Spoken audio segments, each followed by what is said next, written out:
So welcome everyone. It's our second day at the Airfaction Hub. I think a few of you are already awake and have already participated to a few activities. And for a few of you, it's the morning time, so welcome. I'm very glad to present and to introduce this amazing conversation about the oceans. We will dive deep in knowledge. And I have here with me three amazing women. Sheena Talma, which is in the Seychelles, and May and Cinthia that are in Uruguay.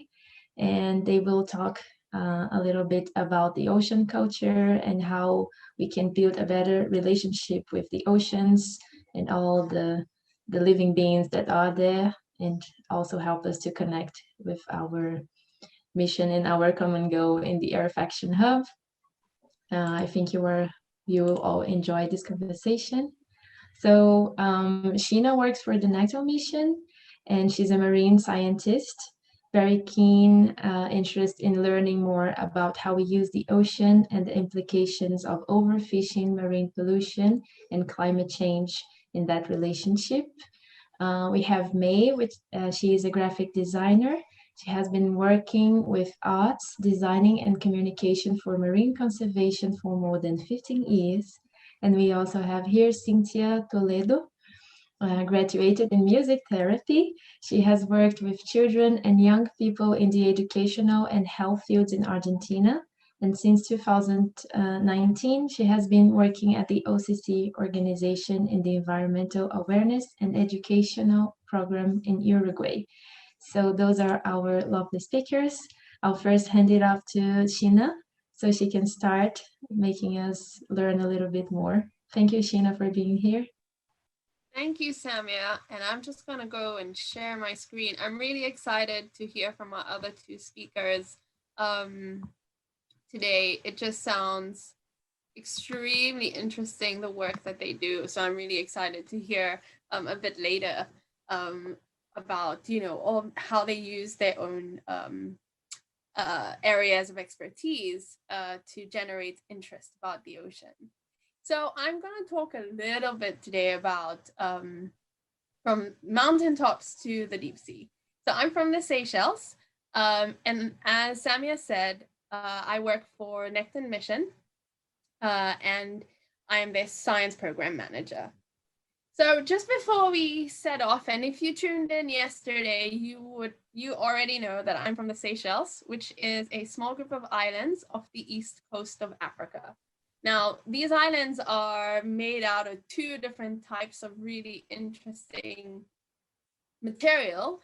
One is granitic islands, which means they broke off Africa a really long time ago, and coralline, which means they were made out of volcanic activity and sea level rise and fall. Now, the Seychelles, although it's referred to as a small island developing state, I actually prefer the word large ocean state because it is surrounded by water, as you can see. So it's huge, and we're just in the middle of this of the Indian Ocean. Now, when I was growing up, actually, one of the things that Seychelles is really well known for is the coco de mer, which is this really big nut, and it's only found here in the Seychelles. It's also really well known for the very small frogs that we have. And when I was growing up, I had an obsession with frogs, actually. So that's where my love for science started. It didn't start with the sea. And I grew up in the mountains, actually. It's only about 15 minutes away from the beach drive, but I spent a lot of time in my backyard. So not really a water baby as such. And when I was a bit older, I got the opportunity to do a dive course for free. So that was the first time I actually went out and snorkeled and dived and learned a bit more about what lived beneath the waves. So that's when I was really kind of captivated by the ocean, being able to be immersed in the water and seeing the bounties that we're surrounded with really piqued my interest.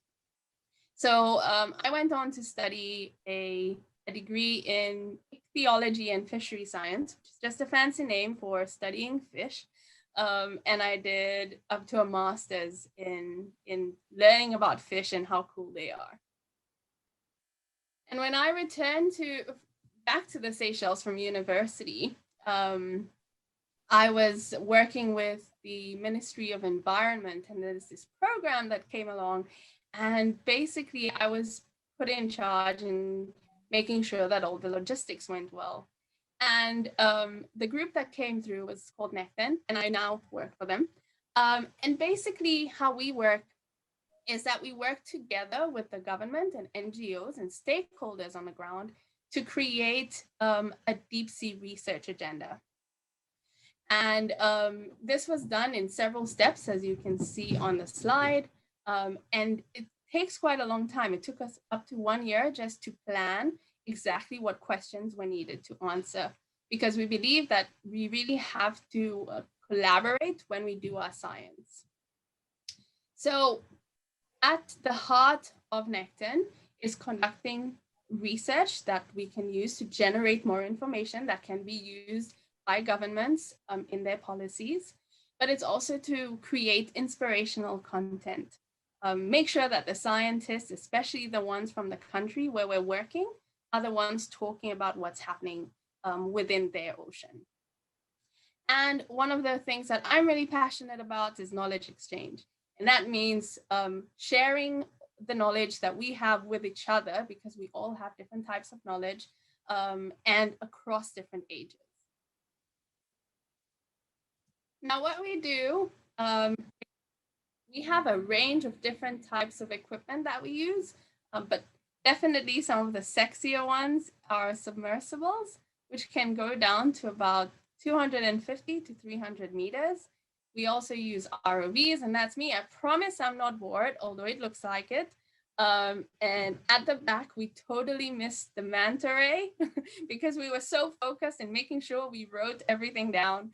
And what is really amazing to be in a submersible is like, it feels like you're taking an adventure ride underwater, right? Because these are areas that most people will never be able to access, because for a long time, the deep sea has been dominated by countries with a lot of resources or means to be able to do this kind of work.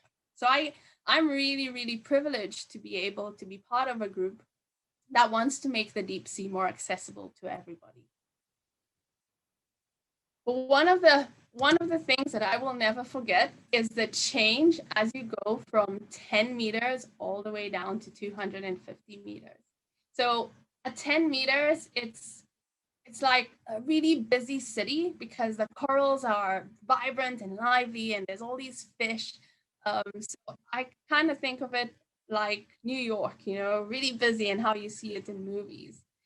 Then at 30 to 60 meters, it gets a little quieter. There's still light and still a little bustly, you know, maybe like a quieter town.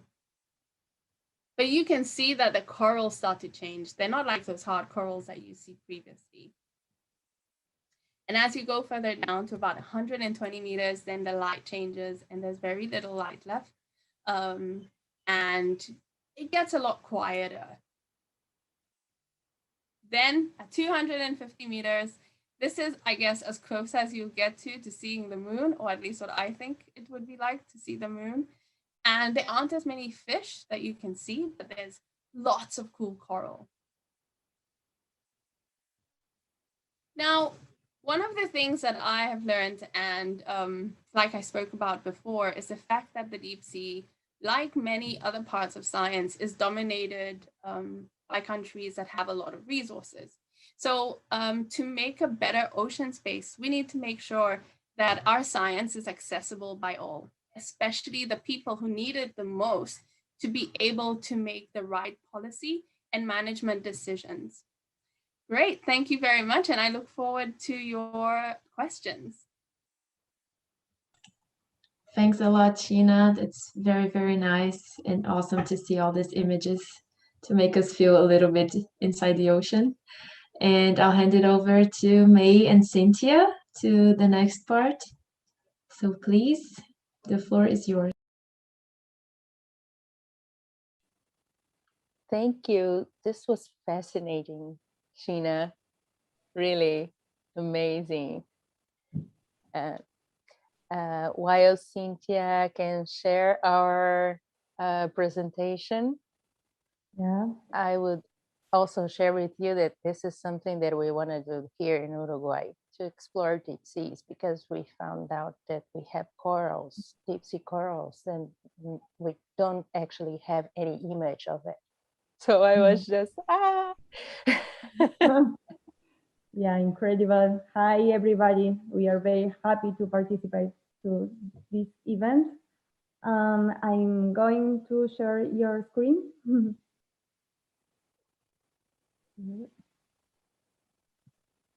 Okay. Wait. So, mhm. Okay. ahí vamos. Está como muy, muy grande. Ahí está. Bueno. Ahí estamos. So Okay. if we have a shared presentation, each of us will talk about some part. I'm going to start with presenting Uruguay, where we are. I'm from Brazil, but have been living in Uruguay for the last 4 years, and it's an amazing place to discover. So most of the Uruguay territory, it's actually water. And this is something that people don't really know, because it's a very agricultural country. The main production is meat and like from land resources. So the sea is just something that people don't really know about it, but it's a very, very rich habitat, because of the currents that comes from the south, from the Maldives, and then from Brazil. We have a rich biodiversity in Uruguay, many migratory species.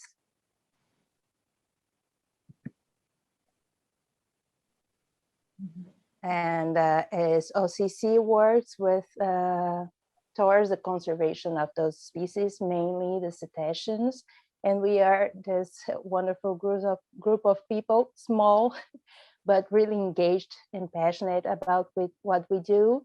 Each one of us has a different specialization. Like I'm from the graphic designs arts field. Our other coordinator is a biologist. Cinthia is an educator. We have social media, Josefina. Mariana is working with the illegal fishing. We have the press, magician, Inés and Ivan, that works with our audiovisuals, and many other people also collaborate with us. So, but this is our core team at the moment. Mhm.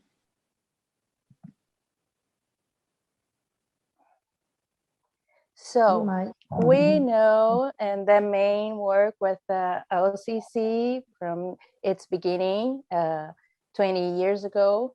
Actually, we just got here, me and Cinthia. It's working with the school children, right? Sharing our passion and information with them.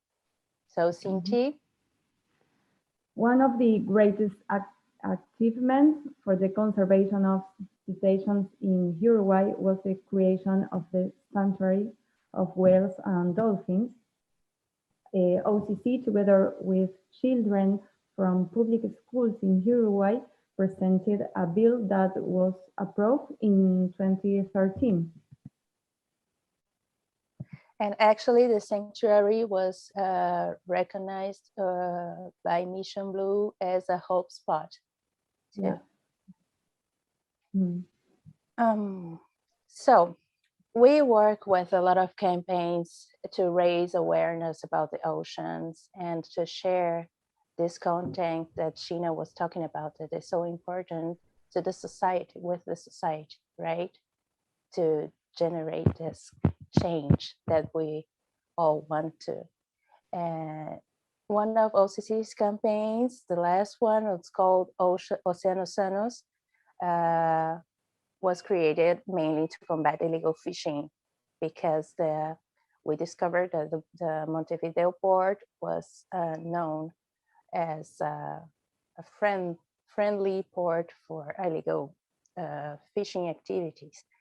So, but this was just the start. Now, with this campaign and with the two other institutions from Brazil, one called NEMA and the other one Baleia Jubarte Instituto, for the humpback whales in Brazil, we are working a project called Un Solo Mar to create marine protected areas. And we are really, really excited about it.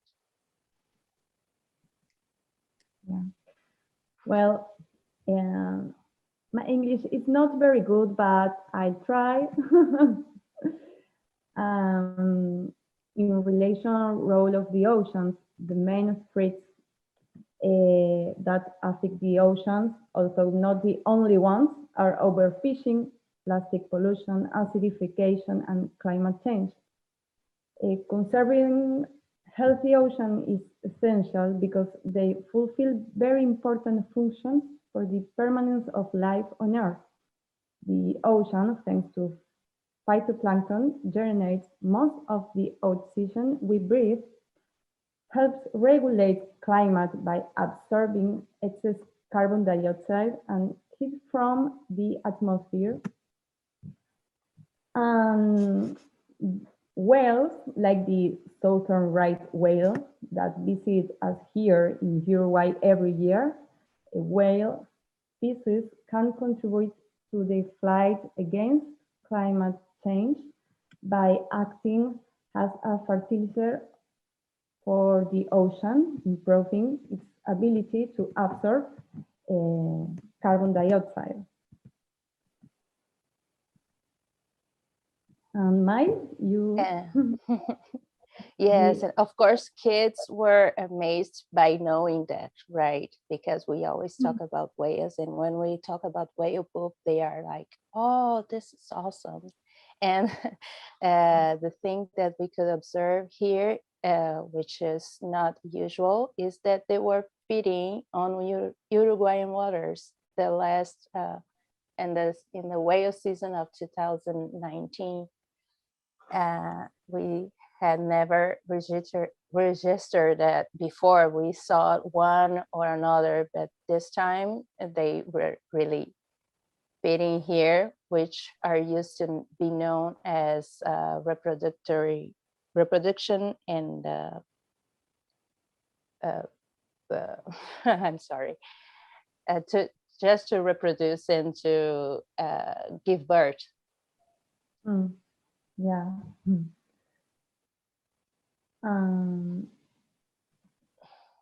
So, okay, so with all this information that we have and the work that Cinthia develops in the schools, we faced like everyone, the challenge of adapt to the new COVID situation in the world.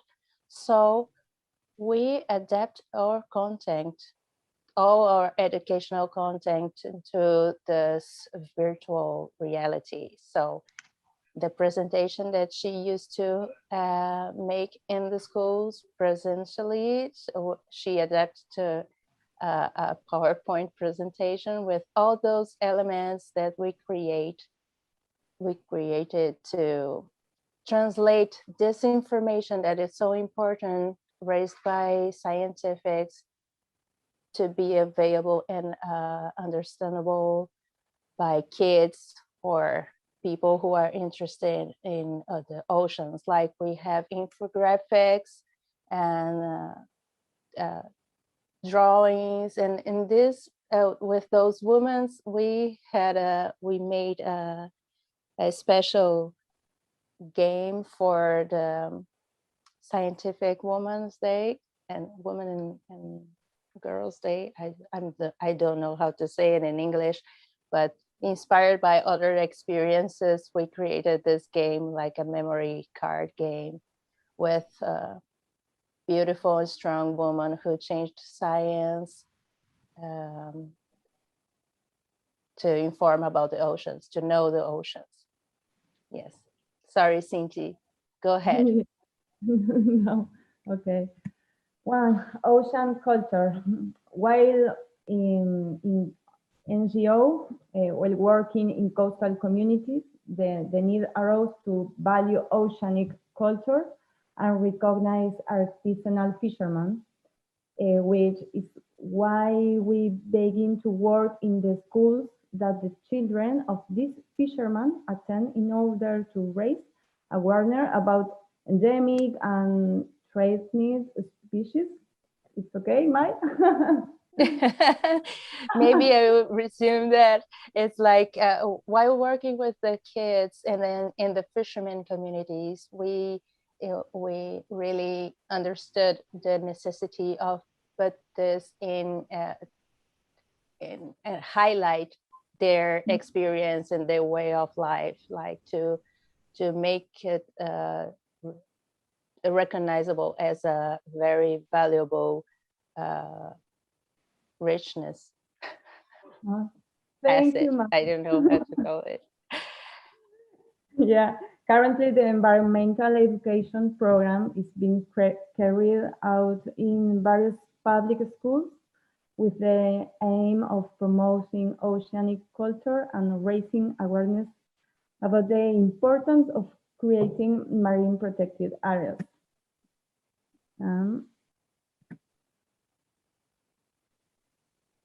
We share a little video with you guys about this work, Cynthia's work through last year. I hope you enjoy it. I actually cried when I saw it.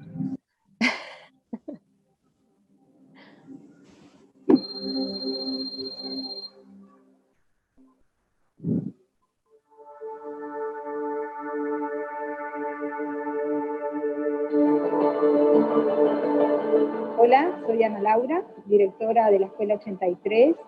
La verdad que estamos muy agradecidos y agradecidas por habernos tenido en cuenta para el proyecto. Hemos aprendido, no solo los niños, ellos y nosotras, las docentes, hemos aprendido mucho. Creo en el poder de la educación y sé que con este proyecto ustedes están llegando realmente al corazón de los niños. Bueno, mi nombre es Paola. Soy la docente encargada de los grupos quinto y sexto de la Escuela 96 de Punta del Diablo en el horario matutino. Me pareció muy interesante el material audiovisual que presentaron. Su esqueleto interno en realidad está hecho de cartílago. ¿Sabes dónde tenemos cartílago nosotros? En las orejas y en la nariz. Los tiburones crecen muy lento y tardan mucho tiempo en poder tener hijos. Mientras que la anchoa de banco pone sus huevos a los 3 años, la sarda tiene sus primeros hijos a los 15 años. Es que el angelito se reproduce solo 4 veces en su vida. Es decir, que en toda su existencia, cada tiburón angelito tendrá entre 20 y 30 crías. Solo un comentario sobre las actividades que viene haciendo la ONG Océanos Sanos a partir de este trabajo, de estos distintos encuentros que se han hecho desde la virtualidad y ahora por suerte ya desde la presencialidad, respetando siempre nuestros comentarios actuales, ¿verdad? Nos parece muy pertinente el trabajo que se viene haciendo y lo que se tiene proyectado darle continuidad, ¿verdad? Y bueno, con una intencionalidad y con un producto final que puede llegar a ser realmente interesante. El proyecto que plantea la ONG me parece muy interesante, principalmente las comunidades educativas que han seleccionado, básicamente, bueno, por el entorno en que vivimos y el cuidado que debemos tener hacia él, ¿no? La idea nos pareció interesante desde el principio, empezamos trabajando a distancia, que eso también me pareció muy lindo, la recepción de las familias en cuanto a los comentarios que nos hicieron del trabajo. La verdad que estamos muy agradecidos con ustedes.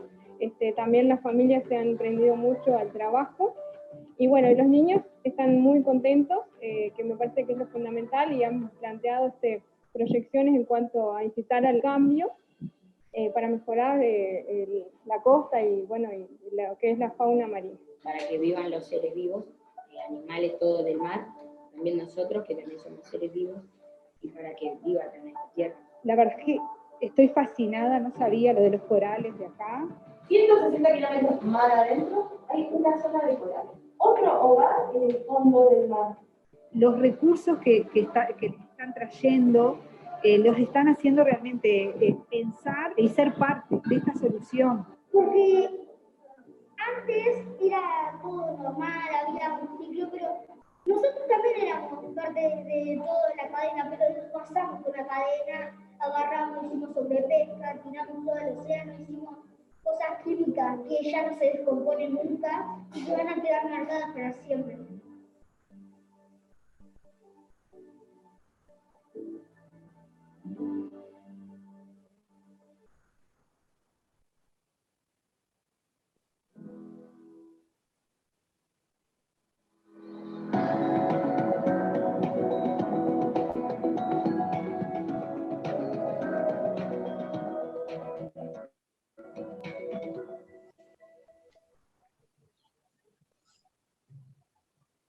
Thank you so much, Cynthia and May, for showing this awesome presentation.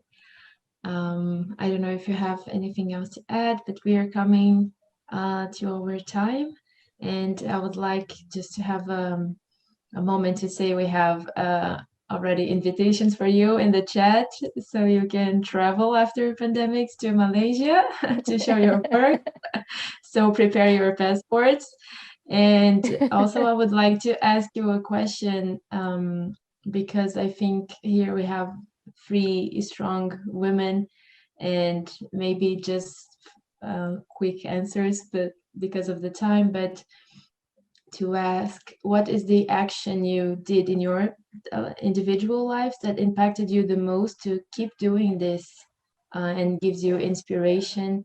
I think Sheena talked a little bit when she said she was fascinated by the oceans and maybe the diving experiences, but what piece of inspiration could you share with our participants?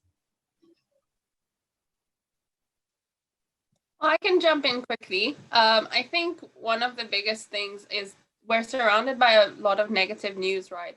Especially about like how our Earth is in trouble, etc. And I said this yesterday as well. What inspires me is all the amazing people around the world working towards one goal, which is making our Earth, the place we live on, better. So I think that's, for me, that's the most inspiring thing. And out there are lots of mentors, and I've been mentored by a lot of people to get where I am. And I'm sure it's the same with all the other women here. And on that, I'll hand on to May. Thank you. Yes, I always have been connected to the ocean. I come from Bahia, which is known by its beaches and a warm climate. And it always felt like being my home, I mean, the waters, you know, and it's always where when I need strength or wisdom or anything, I just go out and go to the sea to see the waves and this space that generates. It's essential to bring it inside of us to create anything. So this is my main inspiration, and those animals are just awesome.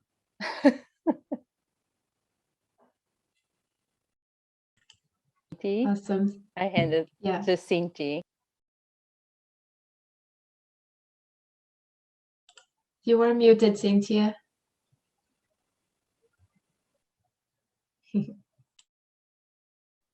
Sorry. Mai, ¿qué nos preguntaba Mai? Así puedo responder.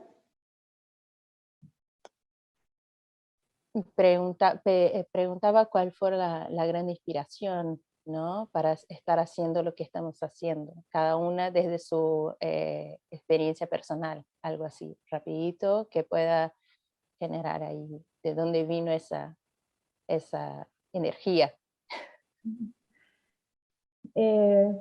Bueno, me traduces entonces, pues, primero del amor hacia la vida y hacia la naturaleza, eso por empezar. For the first instance is for the love of all life and all its beings. Exactly.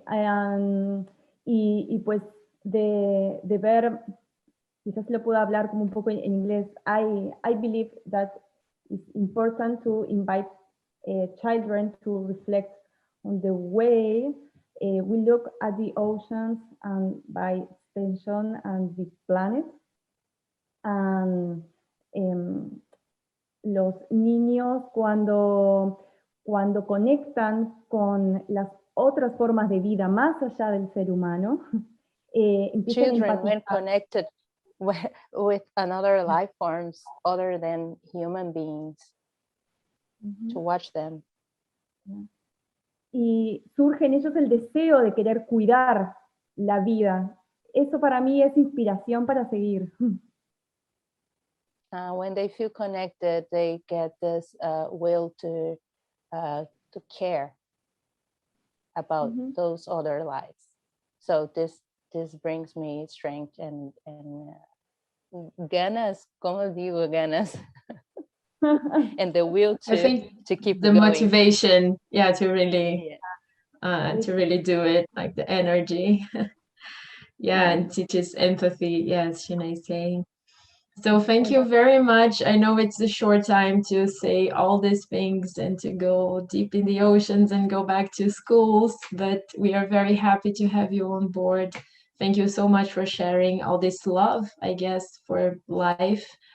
And in the end, I guess it was a very good conversation because we could see science being done in the deep seas, and how do you plan this project, and how do you then transform the scientific information to go to schools and to really help translating the science language to the empathy that we all need to look and to have this attention directed to all the living beings. So thank you so much for sharing that with us.